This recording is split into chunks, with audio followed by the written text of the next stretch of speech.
¡Demonio! ¡Maestra!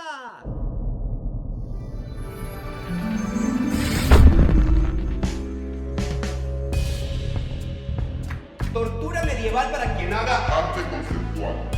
La historia del arte es 50% historia, 50% arte.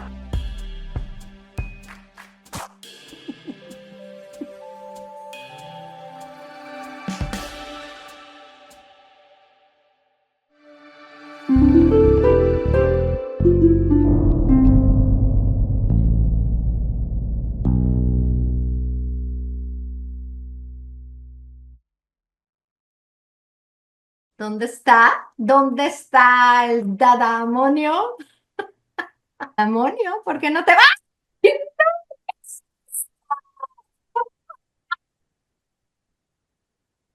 ¡Baronesa Elsa se nos apareció aquí! ¡Ah! ¡Guau! ¡Guau, guau, guau! No te decaigas. ¡Qué cosa maravillosa! Te viniste de la baronesa Elsa, pero con todo, hasta el ventilador tienes allá abajo. ¿Cómo se te antoja que empecemos? ¿Por dónde empezamos? Hablando de ella, hablando de lo enojada que estoy, de que toda mi vida como historiadora del arte yo aprendí y enseñé que cierta obra de arte conceptual es de un artista hombre y resulta que ahora, bueno, que toda la evidencia de que no es de él siempre estaba ahí, pero que pues como que no lo hemos querido ver. Esta obra, que es posiblemente su obra más famosa, Sí. hoy vamos a tratar de seccionar eso de si es de él o es tuya, ¿no? De la baronesa Elsa von Freitag-Lorenhof.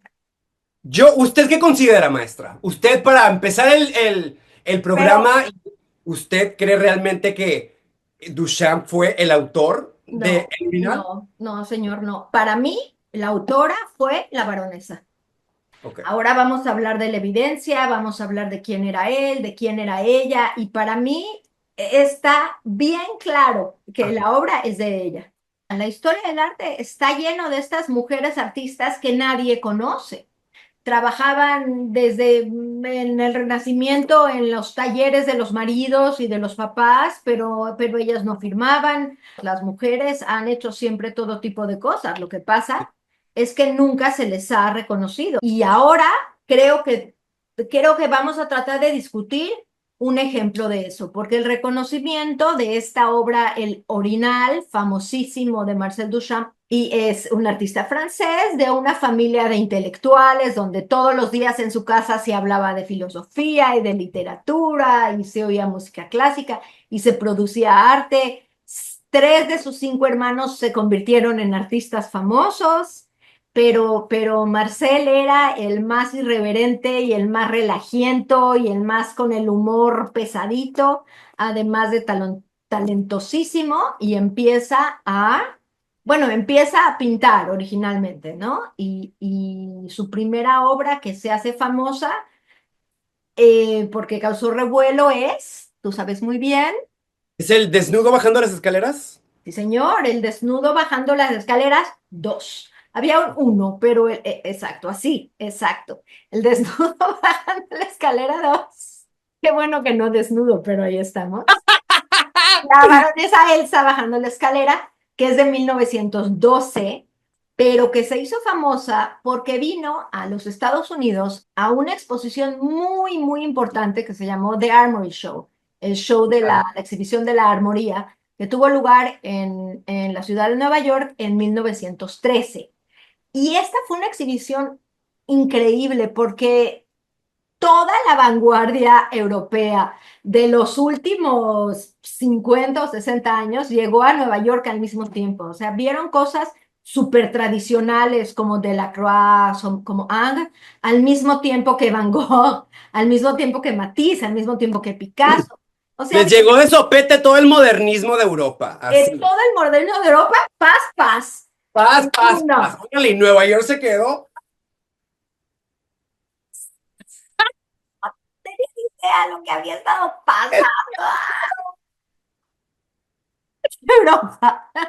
Así, sí, veían desnudos recortados así tipo Tiziano, Ujú. junto a una cara así toda Toda cubista. desfigurada de Picasso. Sí. Entonces, a Estados Unidos le llegó todo al mismo tiempo y eso es muy importante porque no pasó el proceso que tuvo en Europa, ¿no? Y entre todas esas obras que llegaron, se coló la obra de un joven artista que se llamaba Marcel Duchamp, que tenía veintitantos años. Vamos a 26, decir. creo.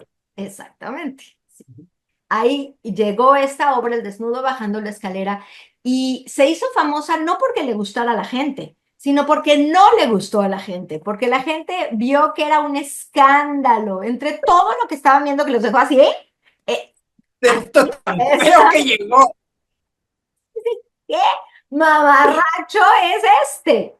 O sea, hay caricaturas, ¿no? Que dijeron, esta parece una explosión en una fábrica de Tejas esas que se ponen en los techos, o parece una figura de latas, de hojalata, moviéndose. Ahora diríamos que es un robot, ¿no? Pero entonces, pues no había no había robotes.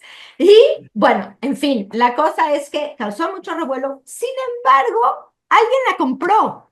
Y eso es lo más increíble de todo. Alguien ahí entendió que eso era un modo diferente de pensar y de representar las cosas y la compró.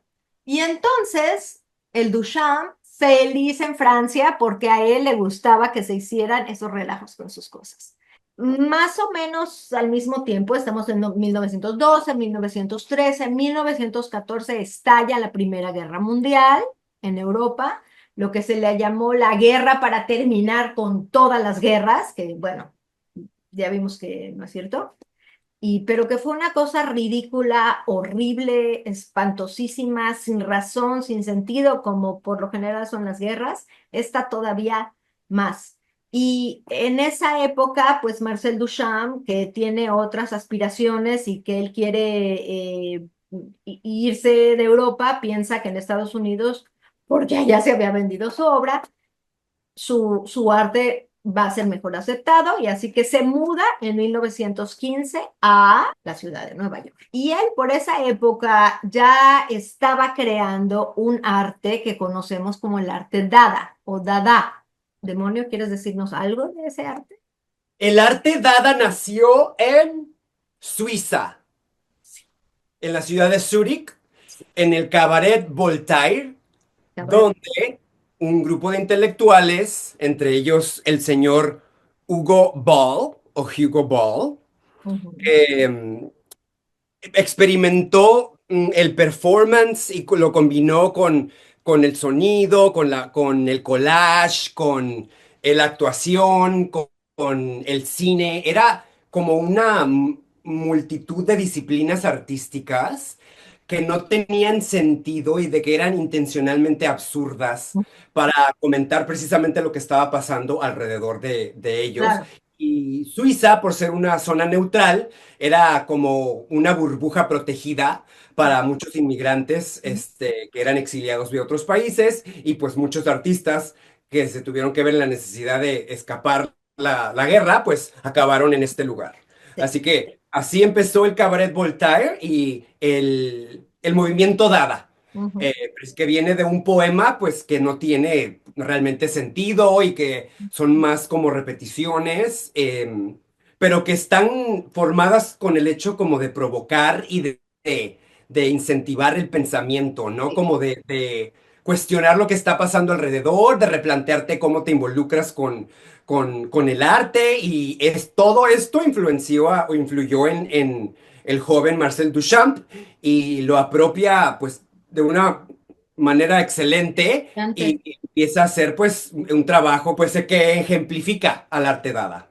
Sin duda, y el arte Dada, como dices, tiene todo que ver con lo absurdo, porque ellos quieren crear un arte que responde al momento histórico en el que están viviendo, y están viviendo en un momento histórico absurdo, sin sentido, donde todo lo que ellos pensaban que era el gran avance de la ciencia y la tecnología, los llevó a una matanza espantosa, a una guerra espantosa, y entonces Si la razón los llevó a eso, pues hay que irse por lo absurdo, ¿no? Es una reacción directa a lo que está sucediendo y todos estos intelectuales de manera muy brillante lo apropian y empiezan a hacer cosas que aparentemente no tienen sentido, pero es una manera de tratar de hacer sentido de una cosa que realmente no lo tiene.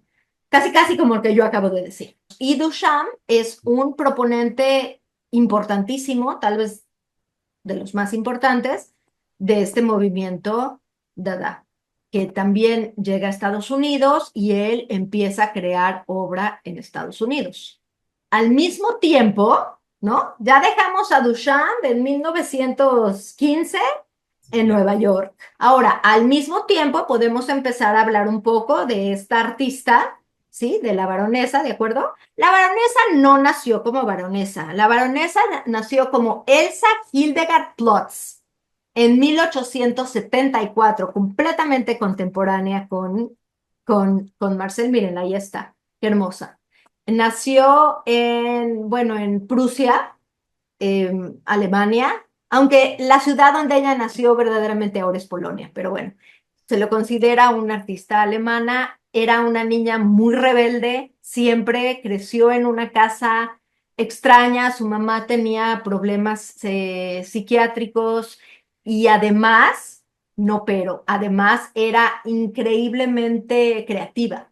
La mamá parece ser que el papá era sombrerero y viajaba y tenía amantes y era un hombre muy cruel. Y la mamá entretenía a los niños haciendo proyectos con cualquier cosa que se encontraban. Ella, muy joven, se va de la casa como a los 18, 19 años y se va primero a Berlín y después a Múnich, pero lo que ella hace siempre es modelar. Era una mujer muy, muy bella y no solo muy bella, muy sin tapujos, ¿no? Muy, muy abierta de mente. Ella desde siempre consideró su cuerpo como parte de su obra. Mírenla, mírenla, ahí está, provocadora. Y ella modelaba y modelaba desnuda y trabajaba en diferentes tipos de cabarets, pero sobre todo se dio a conocer como modelo de artistas y al mismo tiempo ella trataba de hacer su arte. Su vida fue muy interesante y muy así como revuelta. Se casó en 1901 con un arquitecto berlinés, pero parece que muy poco después se enamoró del mejor amigo de su marido, del arquitecto, que era un ¡Qué traductor. bárbara la esta! Sí. Félix Paul Greve era el amigo y bueno, parece que el amigo que era traductor tenía un poco más dinero que el arquitecto y entonces el amigo invitó a Elsa y al marido a unas vacaciones, pero finalmente cuando llegaron a donde se iban a quedar, el marido se dio cuenta de que Elsa y el amigo y Félix se iban a quedar en el hotel y a él lo habían mandado así a un Airbnb, ¿no? Chiquitito, a un motelito. Y así hasta que el marido se dio cuenta que creo que aquí la tercera rueda soy yo, se fue. El que anunció soy yo. Sí, aquí el que sobra soy yo. Y Elsa se casó con Félix Paul Greve. La cosa es que ella llega a Nueva York, más o menos al mismo tiempo que Duchamp. Ahora, ella era una mujer joven, sola, extranjera, que llega ahí con sus ideas así muy originales y llega en esa época, todos los artistas llegan a lo que es el Greenwich Village, ¿no? A menos que hayan sido muy ricos, llegan al Greenwich Village. Y Duchamp también anda por ahí. De hecho, se dice que una época vivieron en el mismo edificio y se hicieron amigos. Y, Eran amigos. y sí, tenían ideas similares, ¿no? Se anuncia una exhibición de grupo de artistas independientes. Así. El grupo de artistas independientes convoca a una exhibición a cualquier persona. Cualquier artista puede presentar cualquier obra ahí. Lo único que tienen que hacer es, ¿te acuerdas qué? Pagar $1 para ser parte de la exhibición y $5 por pieza. Entonces, una de las obras que aparece para mostrarse en el show. Parece que la obra aparece un día ahí en donde iba a ser la exposición con sus $6. Es este famosísimo orinal que ya describimos, ¿no? El orinal de cabeza, firmado R. Mood, y Aquí sobre... lo estamos viendo en pantalla. Esta es una fotografía muy famosa del urinal y como ven es exactamente así, un urinal volteado y puesto en un pedestal. Es un urinal u orinal, como quieran decirle.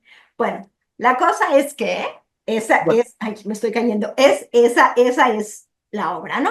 Y entonces hay así toda una controversia entre el jurado, entre los miembros de la asociación, si lo van a dejar entrar a la exposición o no. Porque, bueno, por un lado, dicen, Marcel Duchamp, por ejemplo, dice, Sacre Blanc, ¿cómo no lo vamos a dejar entrar?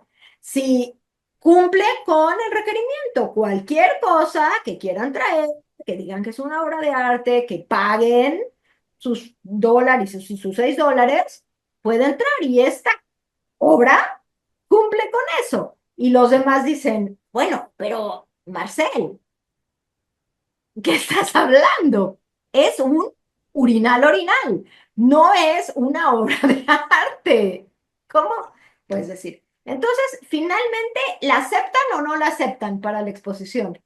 pues no la aceptan, la rechazan y dicen, esto no entra en la exposición. Bye, Bye, bye. bye. Es también importante que mencionar que el título con el cual entró este orinal es Fuente. Fuente, Fuente. Así le fuente, pusieron de título, ¿no? Fuente. fuente. Y es de 1917. Ahora, al otro día, un par de días después de la exposición, donde no apareció esta fuente, se publicó el primer número de una revista de arte que se llamó The Blind Man, El hombre ciego, ¿no? Y ahí apareció una fotografía de esta fuente tomada por un fotógrafo muy famoso y de la época que se llamaba Alfred Stieglitz.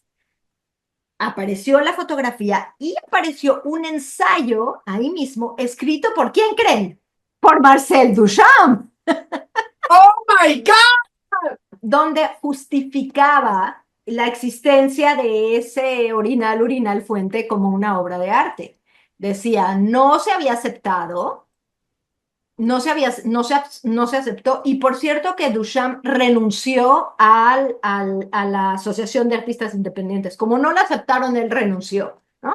Pero escribió, Partido quedó el señor, sí. sí, sí, sí, pero sí, ahí escribió esa justificación, decía, no importa. Bueno, tenía que haber estado, pero además no importa si a nosotros nos parece una obra de arte o no. El artista la designó como obra de arte y eso inmediatamente lo convierte en una obra de arte. Lo cual es falso, pero bueno, eso Bueno, es, él decía. él dijo, él decía, él dijo eso, ahí escribió eso. Y eso realmente nos lleva a otra conversación acá, que es la conversación acerca del arte conceptual, ¿no? Duchamp tenía esta idea de que el arte no tenía que ser algo que fuera especialmente difícil de hacer, que nos transmitiera un sentimiento, que nos dijera algo importante, que lo que importaba del arte era no el objeto en sí, sino el concepto detrás de la obra. Como se dice formalmente, el concepto prima sobre la obra. Y este Fuente es una de las primeras obras que tenemos en la historia de arte como arte conceptual, ¿no? Donde no importa lo que es, hoy en día vemos una caja de zapatos o un pedazo de papel así, ¿sí? Tirado ahí en la esquina de la galería. ¡Tará! Es una obra de arte. Aquí nuestra baronesa demonio está muy en desacuerdo. Por favor, te cedo la palabra. ¿Qué pasa? ¿Qué pasa? Y quiero que sepan que la baronesa demonio no solo habla como baronesa, no solo habla como demonio, habla como artista visual que es también. que está en el mundo del arte el día de hoy. Yo creo que hay un valor teórico con lo que él estaba diciendo en ese entonces y me parece que es muy importante incluir ese diálogo cuando estamos viendo al trabajo de arte. Pero si vamos a estarle dando prioridad al concepto encima del objeto, entonces el arte deja de ser algo visual o algo tangible o algo que todos podemos experimentar para hacer pues más algo acerca de teoría o concepto, ¿no? Entonces, ¿para qué necesitamos lo visual y lo que todos podemos ver si vamos a estar hablando de conceptos? No, eso, ¿cuál es la necesidad de saber acerca de composición, de observación, de pintura, de colores, de forma, si tenemos que estar hablando de conceptos? ¿No? ¿Sí? Yo creo Ese, que es muy antiacadémico el arte conceptual, porque 100%. y también es tan falso como que a mí me parece muy arrogante su manera de pensar, porque creo que él estaba hablando de sí mismo al querer decir que todo lo que yo digo es arte porque yo soy artista, pero eso no es verdad. Hay muchísimos ejemplos de muchos artistas en donde no todo lo que hacen es arte. ¿No? Y yo creo que él hizo también muchas cosas que sí fueron arte y otras cosas que no lo fueron. Para mí el señor como que se le debe de tener un respeto y su lugar más como un teórico que como un artista. Yo no lo veo realmente como un artista. A mí me parece un teórico del arte. Bueno, pero tú estás hablando de sus obras de arte conceptual, porque el desnudo bajando la escalera es una pintura con toda la regla. Sí, sí, así es. Sí. Tú estás hablando de sus obras Yo estoy hablando del arte conceptual en donde, pues, sí, y esto incluye a todo lo que conocemos ahora como los ready-mades, en donde él agarra objetos encontrados en la calle y los pone juntos, y le pone otra denominación a ese collage, ¿no? Como de objetos. como assemblage, que es assemblage, es un collage de objetos tridimensionales, ¿no? Pero te refieres, por ejemplo, a su rueda de bicicleta, que es un banquito con una rueda de bicicleta encima, Claro, o claro. su botellero, que estamos viendo en pantalla también, y que todos estos son de esa segunda década del siglo XX. Y bueno, para aclarar, el arte conceptual como tal es un movimiento de los años 60, de los 1960. Lo que estamos hablando ahora no es dentro del movimiento del arte conceptual, pero se considera como los principios Claro. adelantados del arte conceptual, ¿no? Yo sí creo que tienen definitivamente un valor didáctico y un valor dentro de la historia del arte porque cambian el discurso de lo que es arte y de lo que puede ser el arte y nos hace pensar qué, qué es una obra de arte y qué no es una obra de arte, ¿no? Y cómo uno reconoce si está enfrente de una obra de arte o no. Claro que está llevado al extremo decir, yo Claro, pero considero maestra, esto como arte y no, y esto también para mí, pero también es importante como que cuál es el parámetro en donde el concepto es cuestionado, ¿no? O es calificado, o cómo podemos juzgar realmente al concepto si no tiene que ver con lo que estamos viendo. Me parece importante el diálogo que creó, pero también es como que está lleno de fallas y es muy problemático también. y además que lo estamos ahora analizando más de 100 años después. Estamos hablando en los meros principios de estos conceptos del arte dada y del arte conceptual y del performance y de todo eso, cuando apenas eso se estaba como inventando y sí, entró dentro del mundo del arte. Yo muchas veces digo, es que eso ya no es arte, es otra cosa. Entiendo el arte conceptual y el video y todo eso, son algo. Para mí no son necesariamente arte, pero ahorita tal vez nos estamos echando encima a medio mundo, ¿no? Ah, pues sí, pero pues bueno, uno hace eso cuando opina, ¿no? Así es. Pero bueno, la cosa es que ya hablamos de los ready-mades, que son estos objetos hechos o prehechos, ¿no? Que son objetos cotidianos que el artista decide que va a ser una obra de arte y que lo inhabilita para su uso. Como por ejemplo el urinal, al estar volteado de cabeza y no en la pared del baño, pues ya no sirve para lo que es y ahora el artista lo designó como obra de arte, ¿no? Ahora, Bueno, pero además como obra de arte. Aquí también la pieza en sí me parece hasta floja, porque lo llama fuente, pero tampoco lo hizo una fuente. No vemos agua salir de la fuente, ni caer en otra parte, ni claro. realmente la convirtió en fuente. No. Ahí nomás se queda la idea. Así, ay, imagínate la que es fuente. No, oye, tampoco. Bueno, le entra una fuente de agua, no sé, o sea, Las imágenes están ahí y yo no veo nada de agua chorrear por el urinal para que se vea como una fuente. un momento. Bueno, la cosa es que Interrumpimos la programación de este canal cultural para compartir un mensaje importante de nuestros patrocinadores. Ya volvemos.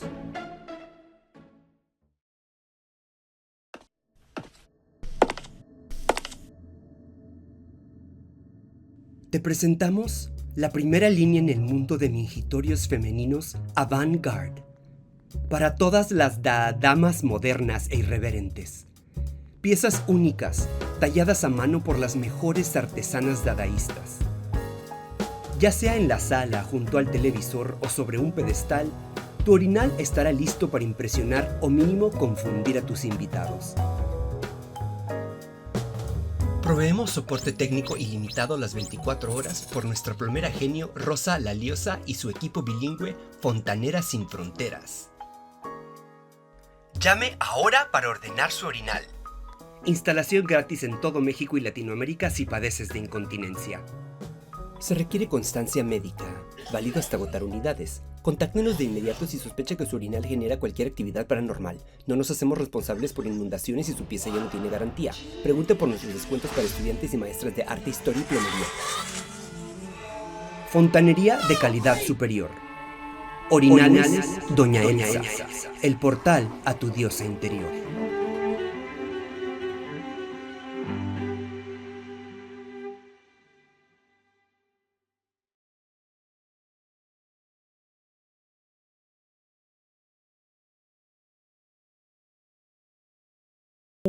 todas las que vemos ahora, porque si ustedes se van al Museo de Arte de Filadelfia o al Museo de Arte Moderno en Nueva York o al Centro Pompidou en París o a no sé cuántos museos, lo ven ahí.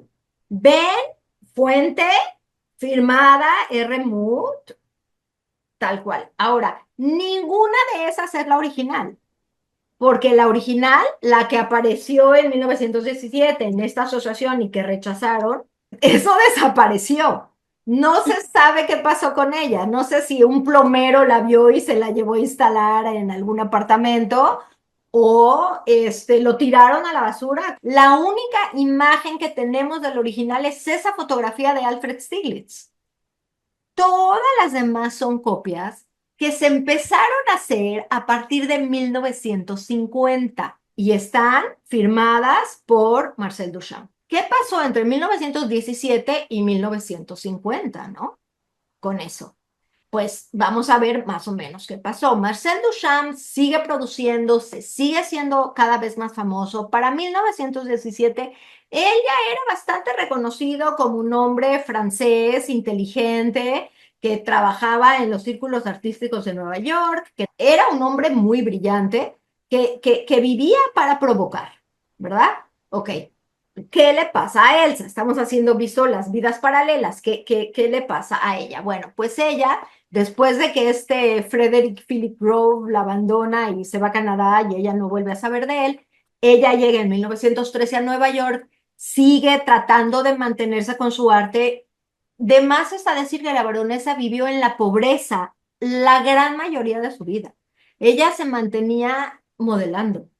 Y no crean que modelaba para el artista más famoso y más rico del mundo. Ella modelaba, pero al mismo tiempo ella realmente era, ¿cómo se dice? La personificación del Dada. En esos años que vivió en Nueva York, ella se le conoce como la baronesa Dada. ¿Por qué la baronesa? Ahora vamos a llegar. Ella, ya estando en Nueva York, conoce a un varón. Bueno, era realmente un varón venido a menos, un varón alemán von Freytag Loringhoven, venido a menos. Tenía el título nobiliario, pero no tenía nada de dinero. se casa con él, a pesar de que nunca se divorcia del que la abandona, pero se casa con el varón y de él es que toma el título nobiliario y deja de ser Elsa Hildegard Plotz, que después fue Elsa Hildegard Endel o Greve o lo que sea, y ahí se convierte en la baronesa Elsa von Freytag-Loringhoven.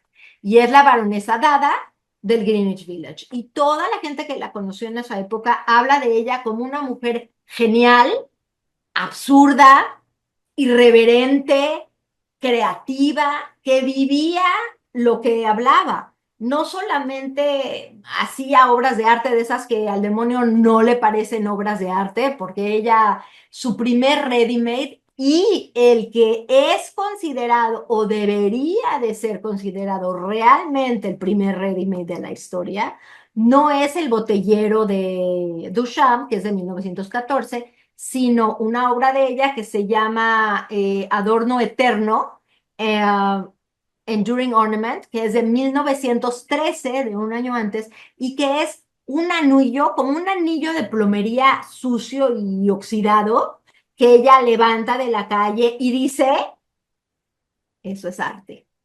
Yo lo designo como arte y que hoy día es parte de una colección privada importante en Nueva York. Si no por el mérito artístico, será por el mérito histórico, porque ese es el primer ready-made que ella dice que es arte. Tiene otras obras de 1917, tiene una que se llama ni más ni menos Dios. Dios es un sifón de plomería. Se pone en las tuberías de los baños, por ejemplo, para evitar que se metan bichitos y ese tipo de cosas por ahí, que en esa época estaban hechos de metal. También, así como puesto de cabeza y puesto sobre una base que es una caja de madera, de esas que se usan para cortar los ángulos con los serruchos, ¿no? Y eso se llama Dios. Y el concepto detrás de eso lo podemos discutir de aquí al año 8000, pero la idea es que ella está haciendo comentarios acerca de la importancia de la plomería en la ciudad, ¿no? Y si lo vemos en otro nivel, es como la vida moderna se ha hecho lo más importante. Es como si hoy pusiéramos un teléfono celular encima de una base y le llamáramos Dios. Habría de qué hablar. ¿Por qué pensamos los que pensamos que esa fuente no es realmente de Duchamp? Bueno, hay varias pistas que nos dicen eso. La historia que contó Duchamp, cuando en 1950 empezó a producir esas copias para los diferentes museos, ya como un artista muy famoso, y le empiezan a preguntar, ¿y cómo se te ocurrió hacer esto? ¿Y por qué le pusiste R. Muth? ¿Por qué no le pusiste tu nombre? Y bueno, él cuenta, bueno, no le puse mi nombre porque no quería que supieran que era yo el que lo estaba entrando en la exposición, si yo era parte del jurado, ¿no? Le tuve que poner un nombre falso. ¿Y qué es R. Muth? Bueno, pues yo un día estaba paseando por Nueva York y entré a una tienda de objetos de plomería que se llama Mott, M-O-T-T. Entonces de ahí saqué lo de R. Muth, nada más le cambié el nombre, le puse M-U-T-T y así firmé la obra. La obra está firmada por R. Muth, 1917, ¿no? Y así la firmé y se me ocurrió, pues, un poco como una broma y un poco en el espíritu dada. Todo lo que quería hacer. Sí. Sí, a ver si lo aceptaban para la exposición, lo puse de cabeza, lo puse, ¿verdad? Entré y todos, bravo, bravo, tu historia tiene total sentido. Ha habido personas en esta época, nuestra contemporánea, que han dudado eso y dos de las personas más importantes que empezaron por eso son dos académicos y exdirectores de museos británicos que se llaman Julian Spalding y Glyn Thompson, que escribieron un artículo en 2014 que se llama Did Marcel Duchamp Steal Elsa's Urinal? Literalmente, ese es el nombre del artículo. ¿Será que Marcel Duchamp se robó el orinal de Elsa? Y ahí es donde ellos empiezan a explicar diferentes cosas. Nos fuimos a los catálogos de plomería de esta tienda Mott en Nueva York en toda la década primera y segunda del siglo XX y buscamos en los catálogos y ¿qué creen? Ese modelo de orinal no existe en esos catálogos. Y por otro lado encontraron que en donde sí existían en esa época era en una fábrica y en una distribuidora que estaba en Filadelfia. Ella pasó un tiempo en Filadelfia. Y ese sí se produjo en Filadelfia y no donde Marcel Duchamp dijo, nunca lo vendieron, según esto. Por otro lado, el nombre ese de R. Mood, la historia de Duchamp es muy linda, pero no se sabe si es verdad o no. Lo siguiente, que la palabra Armut es R-Mut, Armut en alemán quiere decir pobreza y ella siempre vivía en la pobreza. Además, si juntamos la R con Mut y lo volteamos, ponemos Mutter, Mutter quiere decir madre en alemán. Y la mamá de Elsa se había muerto cuando era joven de cáncer del útero. ¿Y qué parece ese orinal que ahorita estamos viendo en pantalla, volteado de cabeza? Que eso parece un útero es muy reconocido. Puede ser que Duchamp lo hizo y también puede ser que ella, con lo brillante y creativa que era, lo hizo y que además tiene significado personal para ella. Con la idea de su mamá, con la idea de la pobreza, el Armut en realidad se convierte en palabras en alemán, que era el idioma de ella. Entonces, pues tal vez todo esto no los convence todavía. Otra cosa importante es que Marcel Duchamp era muy intelectual. Su obra de arte era como más sofisticada intelectualmente. Sí hizo el botellero y la rueda de bicicleta y los ready-mades. No era él el único que los hacía, ni era ella la única que los hacía, pero era de una manera más sofisticada. Ella tenía mucho así como un poco humor mucho más burdo, más corriente, muy sexualizado, muy cochino en muchas cosas. Ella también escribía muchos poemas, ¿verdad? Donde hablaba de escupitajos y de eyaculaciones y de todo ese tipo de cosas. Y este humor de baño, pues también puede ser que tenga un poco más que ver con esto del orinal. Ahora, si todavía no están convencidos, hay una cosa que para mí es infalible. Hablan de una carta que Marcel Duchamp escribió en 1917, el mismo año de esta famosa exhibición, a su hermana Suzanne, en el que le cuenta, le dice, fíjate que una amiga mía sumitió un orinal de cabeza sobre una base a la exposición de artistas independientes. Ahora, no sabemos si la amiga es la baronesa o no. No sabemos si el orinal de cabeza sobre una base que mandó a esta exposición es ese o no. Pero de que él escribió a su hermana eso, él escribió a su hermana eso. La baronesa está casada con este varón sin fortuna, con el que se divierte mucho, pero no tiene nada de dinero, siempre están pidiendo prestado a los amigos y van a las cenas y se roban la comida. Y otra cosa es que ella cuando se casa, ella con él, ella tiene 39 años y él 29, pero para no decir que ella es más vieja, dicen que ella también tiene 29 y se vuelve famosa por sus trajes y por su humor crudo y por todo este tipo de cosas, pero él se suicida unos años después, el marido. Y ella, acuérdense que es su tercer marido, ella queda totalmente destrozada y después de un tiempo en Estados Unidos regresa a París, donde muere muy trágicamente, muy joven, en los 50, en sus años 50, en 1927. Y muere, no se sabe bien, pero parece que tenía una estufa de gas en el departamento en el invierno y no lo apaga y se muere. Quedó como la duda de que si ella quizás se suicidó o Tal vez fue se suicidó. o fue Hay una... misterio dentro de su No hay muerte. misterio y es muy trágico, pero ella se muere en 1927. 8 años después de que ella se muere, y más de 10 años, de casi 20 años después del famoso orinal, de que haya desaparecido, André Breton, el que se llamó a sí mismo el Papa del Surrealismo, para los 30 ya es la época del surrealismo, dice que ese orinal lo hizo Duchamp. Él dice, oh, Marcel, you're such a genius, hiciste este orinal. Y Marcel dice, muchas gracias, pero no hace nada. Se espera 15 años más, hasta 1950, cuando ya se había muerto Stiglitz. Alfred Stiglitz, el fotógrafo, era la otra persona famosa que había visto el orinal original, que lo había fotografiado, y hasta después de que él se muere, hasta 1950, es cuando Duchamp empieza a producir y a firmar las copias que vemos hoy en los museos. Entonces, se los dejo a ustedes.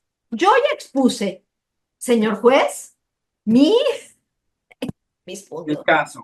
mi caso. Estamos, bueno, les acabamos de comprobar que Marcel Duchamp no es el verdadero autor de esta obra y que se robó la obra después. Es que para Nada. el simple hecho de no adjudicarle su autoría cuando se acabó el concurso, ya es como para dudar, ¿no? ¿Por qué se tenía que esperar tanto tiempo para poder empezar a decir que él lo hizo? No, es muy confuso y deja ¿Cómo mucho dijo de... que lo hizo en ese momento? ¿Por qué lo hubiera escondido? Había tantas otras cosas que se sabía que lo había hecho él, Claro. ¿Por ¿no? qué? Porque no lo había hecho él. Porque no lo hizo. Ahora, la mayoría de digo, en los museos dice, está adjudicada a Marcel Duchamp y yo quién soy, ¿no? Nadie. Y la baronesa, la pobrecita de la baronesa, de veras que le ha costado trabajo hasta después de la muerte, que la reconozcamos. Sí, sí. Ella en sí era la obra de arte y hacía performance y cantaba en las calles y caminaba con el florero en la cabeza. O sea, sí, como dices, era loca chiflada, pero sabía perfectamente lo que estaba haciendo. La tristeza es que pues que no se reconoció en su momento y creo que esta plática pues abre las puertas. Te acomodas el sombrero. Sí, es que me estaba cortando la circulación. No, eso no está bien. Ya puedo respirar. Ya te abriste el corso. Ya. Oh, Ya no puedo más. es muy difícil ser Elsa, maestra, ¿eh? Sí. Es muy difícil, Teresa, y es muy difícil ser mujer también, ¿no? Sí, Que claro. Lo que les digo es que abre las puertas a un debate mucho más amplio, ¿no? Acerca del reconocimiento de las mujeres en el arte y de aceptar a los artistas que no son como todos y a los artistas que producen arte que no es igual al de todos, que desgraciadamente sigue hoy tanto como siguió, como era hace más de 100 años. Diferentes conversaciones. Así que creo que ahí la dejamos. Muy controversial, así que pues bueno, ojalá y a mí me gustaría ver a los libros de historia reescribiendo esto y esta Ujú. parte, que se le dé el lugar que se merece a esa señora. Sí. Y Y la yo, seriedad, ¿no? Porque le quitan como que, sí la ven como una loca, regresando a al lo que usted principio, comentó al principio, y le quitan mucho seriedad al trabajo y aunque era igual de conceptual que lo que hizo él y igual de provocador, es exactamente al mismo nivel, ¿no? De sofisticación y de claro. lo que estaban proponiendo los dos. Él es un genio y ella es una loca. Explíquenme eso.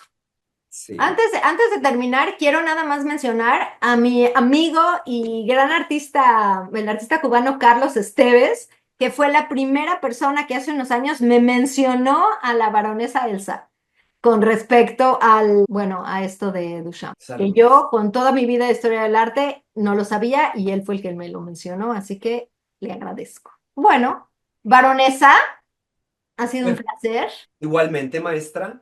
Muchísimas gracias. Suscríbanse, por favor, si les gusta el contenido de nuestro canal.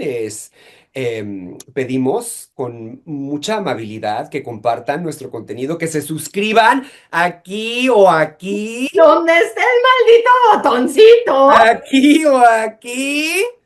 Mi queridísimo demonio Elsa, Maestra, le mando un abrazote. hasta Nos la vemos próxima. a la próxima.